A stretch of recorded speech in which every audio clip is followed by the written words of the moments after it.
कई देव वर्षों से हम लोग इस मामले में संघर्ष कर रहे हैं और कम से कम यहाँ पे सैकड़ों वर्षों से यहाँ पे कम से कम 60 से 70 गांव के जो आदिवासी लोग हैं उनका देव स्थान की जगह है। हमारे द्वारा शुरू से ही संघर्ष कर रहे हैं और अगली बार मार्च के महीने भी यहाँ पे टीम गठित की गई थी खाते गाँव से, लेकिन सही ढंग से सीमांकन नहीं हुआ। फिर मेरे द्वारा इसकी माननीय मुख्यमंत्री महोदय और राष्ट्रीय अनुसूचित जनजाति आयोग को मैंने पत्र लिखा और उसमें ये मांग की गई थी कि माननीय महोदय कम से कम 60 से 70 गाँव का हजारों आदिवासी का आस्था का ये केंद्र है, इसमें जो भी अतिक्रमण है उसको निष्पक्ष जांच करके इसको जो अतिक्रमण है उसको हटाया जाए। उस मामले में राष्ट्रीय जनजाति आयोग ने संज्ञान भी लिया। कलेक्टर महोदय को उसमें आज से 6 महीने पहले आदेशित किया था कि सर्वे नंबर 203 की भूमि पर जो भी अतिक्रमण उसको तत्काल प्रभाव से हटाया जाए, लेकिन उसके प्रभाव भी इसके बाद में भी किसी प्रकार से कोई कार्रवाई नहीं। इसके मजबूरी हम लोगों को आज 1 नवंबर धरना प्रदर्शन के लिए बैठना पड़ा था और मैं चार दिन पहले ही यहाँ से भोपाल के लिए मुझे बुलाया गया था राष्ट्रीय जनजाति जो भोपाल पे जो जनजाति आयोग उन्होंने, और मुझे ये आश्वासन दिया था उन्होंने वहाँ से फिर कलेक्टर महोदय को आदेश भी किया कि जो भी अतिक्रमण है उसको हटाया जाए, टीम गठित किया जाए और उनके ही आदेश से टीम गठित हुई और आज यानी कि 6 नवंबर 2022 को यहाँ पे दिन भर से हम लोग जो जिले की जो टीम थी सीमांकन के लिए वो दिन भर से नापातोली की और आज कहीं ना कहीं जो वास्तव में जो आदिवासियों को जो हक में जो रहता है वो कहीं ना कहीं आज हमारा हक मिला है। और कहीं ना कहीं जो सीमांकन में जो पूरी टीम ने जो हमारी एक मदद की है उन सभी का बहुत बहुत धन्यवाद। और हमारा प्रशासन से ये निवेदन है कि जितना भी जो अतिक्रमण आया है और जितना भी जो ज़मीनें निकली है वो आदिवासियों के हवाले किया जाए। जितना भी उसमें अतिक्रमण है वो तत्काल प्रभाव से जो कि राष्ट्रीय जनजाति आयोग ने ये आदेशित किया है कलेक्टर को, जितनी भी जो सर्वे नंबर 203 की भूमि है उसमें जो भी जो अतिक्रमण उसको तत्काल प्रभाव से हटाया जाए। अगर ये अतिक्रमण नहीं हटाया जाए तो हम लोग पुनः यहाँ पे उग्र आंदोलन करेंगे। प्रतिक्रमण के बारे में पूरा बताया, तो कहने का ये नहीं लगता कि ये जो इतने समय तक 2 साल तक जो आपको संघर्ष करना पड़ा पूरे बिहार में, कहीं ना कहीं लोकल स्तर पर इस मामले को दबाने की कोशिश की गई, कुछ ऐसा? नहीं, पूरी तरीके से यहाँ पे नायब तहसीलदार मैडम के द्वारा भी 2 बार सीमांकन कर दिया गया, लेकिन कहीं ना कहीं हमको ये लगा कि वो राजनीतिक सपोर्ट के चक्कर में उन्होंने गलत सीमांकन किया है और दोनों ही बार इसलिए हम उस सीमांकन से संतुष्ट नहीं थे, क्योंकि कहीं ना कहीं हमारे पास कागज और सभी चीज़ हम लोग मजबूत थे, इसलिए हम लोग लड़ाई लड़ रहे थे 2 साल तक। तो हम लोग तो ये चाहते हैं कि जो जनजाति आयोग जिसको गुमराह किया है उनके ऊपर भी कार्रवाई होनी चाहिए और हम लोग करेंगे पूरी तरीके से। ठीक है आनंद जी, आप क्या कहेंगे कि ये जो पूरा जो अतिक्रमण जो सामने आए, क्या इसको पूरी तरीके से डिस्ट्रॉय किया जाए ये मांग है या फिर कुछ और उसका रास्ता निकलेगा बैठकर या कुछ ऐसी? देखिए, सबसे पहले तो मैं ये कहना चाहूँगा कि ये संपूर्ण आदिवासी समाज की बहुत बड़ी जीत है, क्योंकि 2 बार भी विवादित स्थिति में इन लोगों के द्वारा सही तरीके से जांच नहीं की गई थी, जिससे मामला बहुत ज़्यादा प्रभावित हुआ।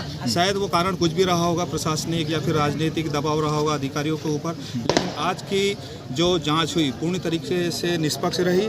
हम इसके लिए राजस्व विभाग, पुलिस विभाग, सभी पत्रकार बंधु और आदिवासी समाज के सभी लोग जो इस आंदोलन में पहले दिन से ही शामिल थे और बहुत अच्छी तरीके से प्रशासन द्वारा हमारा इसको सहयोग दिया गया। हम लोग भी उनके साथ हर चीज़ के लिए कॉपरेट रहे और आदिवासी समाज के लिए बहुत बड़ी जीत है ये, क्योंकि ये आदिवासी बेल्ट है, आदिवासी लोग जहाँ ज़्यादा रहते हैं यहाँ पे, इसलिए ये कहा जाएगा कि यार वाकई में जीत हुई। सत्य परेशान हो सकता है लेकिन पराजित नहीं हो सकता। आप लोगों की मांग क्या रहेगी? मांग ये रहेगी कि जिस प्रकार से आज जाँच हुई और जहाँ पे प्रशासन द्वारा जो दिए गए हैं की गई है उस हिसाब से काम होना चाहिए, निष्पक्ष जांच होना चाहिए, मतलब कार्रवाई होना चाहिए। हमारा किसी व्यक्तिगत समाज से या व्यक्तिगत व्यक्ति से विरोध नहीं है। हम ये चाहते हैं कि आदिवासी को उसके हक अधिकार की जगह मिलनी चाहिए। हमें पूरी तरीके से अतिक्रमण मुक्त जमीन चाहिए। जी हाँ, पूरी तरीके से अतिक्रमण मुक्त जमीन चाहिए ताकि हमारे बाबा का स्थान सुरक्षित रहे और हम लोग हमेशा की तरह पूजा पाठ और मेला का आयोजन यहाँ पे शानदार तरीके से कर सकें। ठीक, तो आपने देखा किस तरीके लाइन से यहाँ से भर दो, भले कोई प्रॉब्लम नहीं, लाइट जलाते जाओ। ये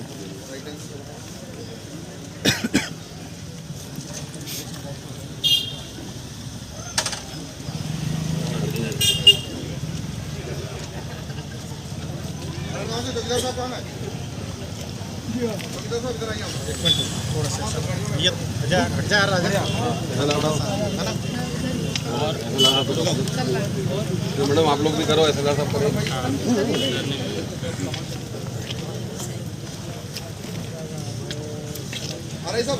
जी हाँ आई सर साइन। हाँ सर करेंगे। लो मैडम आप भी करी दो मैडम, मैडम इधर सामने देखते। हमारे एसएलआर साहब जिला देवास से कलेक्टर महोदय के आदेश के अनुसार यहाँ पालन में सीमांकन करने आए हैं। चूँकि पहले तहसील कार्यालय द्वारा जो सीमांकन किए गए थे उससे आप लोग असंतुष्ट हैं, जिसका भविष्य उसके आगे आपने कलेक्टर महोदय से मांग की गई थी और आपने हमको भी बोला था इस संबंध में, हमने भी पत्र दिए थे कलेक्टर महोदय को। उसमें उसके पालन में आज हमारी पूरी ज़िले की जो टीम है, ज़िले के जो चुने हुए रेवेन्यू इंस्पेक्टर और पटवारी सभी लोग आए थे और TCM मशीन, ETS मशीन और रोवर ऐसे जो आधुनिक मशीनों से पूरा सीमांकन किया गया और बिल्कुल विधिवत सभी तरह के आसपास के पॉइंट लिए गए। आधे किलोमीटर दूर तक से पूरे खेतों को सबको मिलाते हुए सब पॉइंटों को निर्धारित करते हुए मेन पॉइंट को हमने जो उनका सर्वे नंबर 203 है ना, 203 का पूरा 040 हेक्टर का पूरा सीमांकन इनके द्वारा किया गया है। सभी जगह निशान लगाए गए हैं, चूने की लाइन डलवाई गई है, चूना पत्थर रखवाए गए हैं और उस आधार पर इनकी लाइन वाइन डलेगी। और साथ में आज हमारे द्वारा पंचनामा भी बना लिया गया आपके समक्ष। साथ में पूरा आपको प्रतिवेदन और उसके बाद फील्ड बुक और अक्स जो भी होगा, नक्शा वक्शा सभी आपको प्राप्त होगा, है ना। आज हमारी पंचनामे तक की कार्रवाई यहाँ पर पूर्ण हुई है।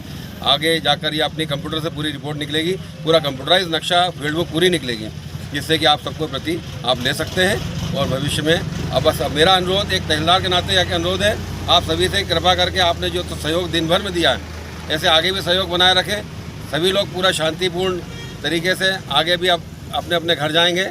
सबको बहुत बहुत बधाई कि आज एक विवाद जो था वर्षों पुराना चल रहा था वो निपट गया है और हम लोग सभी संतुष्ट भी हैं, आप भी संतुष्ट हैं और हम भी अपनी कार्रवाई से बहुत संतुष्ट हैं। और आप सबको पुनः पुनः बधाई। और भविष्य में सभी लोग जो है धीरज बनाए रखें और जो भी कार्रवाई भविष्य में होगी आपको समझा के बैठ के अपन सब कर लेंगे। सर, वो अतिक्रमण के बारे में बताइए, ये पूरा जो मामला है, पूरा कार्यक्रम है, ये एक पिन पॉइंट पे आके रुक गया है कि वो अतिक्रमण जो मुहिम जो उसका क्या हुआ, जो एक संबंधित जो बिल्डिंग है उसकी बात कर रहे हैं। देखिए अभी जो लाइन पूरी लगी है ना जी, ये पूरा नक्शा बनेगा। हाँ, पूरा जो नक्शा है ना, पूरा नक्शा और पूरा जो लाइन आपकी कोई हटेगी तो है नहीं जी, है ना। उसके संबंध में SLR साहब अपना प्रतिवेदन और नक्शा पूरा बनाएंगे और नक्शा बना के और पूरे फील्ड बुक बनाएंगे। उस फील्ड बुक के आधार पर जो कार्रवाई होगी प्रतिवेदन सब पूरा स्पष्ट हो जाएगा। आज हमने इसमें ये तो इनने पूरा नोट कर लिया है कहाँ कहाँ किस किस का कौन से का अतिक्रमण आ रहे हैं, ये सबकी जानकारी आपको विगत 3 दिन में मिल जाएगी। बस ये सर कार्रवाई की बात नहीं कर रहे हैं हम, कार्रवाई तो प्रशासन करेगा, हमें विश्वास है। लेकिन हम ये चाहते हैं कि आज जो दिन भर जो चला घटनाक्रम, इसका ओवरऑल जो सिनेरियो, जो समरी है, जो रिजल्ट है, उसको क्या हो सकता है, संभावित क्या हो सकता है? संभावित तो अधिकतर खाली जमीन है। अच्छा, जो लोगों की तार फेंसिंग के बीच में है, कुछ पक्के अतिक्रमण भी सामने आए हैं, हाँ, है ना, इस संबंध में आए भी हैं और इसके संबंध में रिपोर्ट आपको पूरा आने पे प्राप्त हो जाएगी। बस इसीलिए मैं चाहता हूँ कि आप लोग सब धीरज बनाए रखें, है ना, और हमारा सहयोग बनाए रखें, प्रशासन के साथ सहयोग करेंगे। बहुत बहुत धन्यवाद।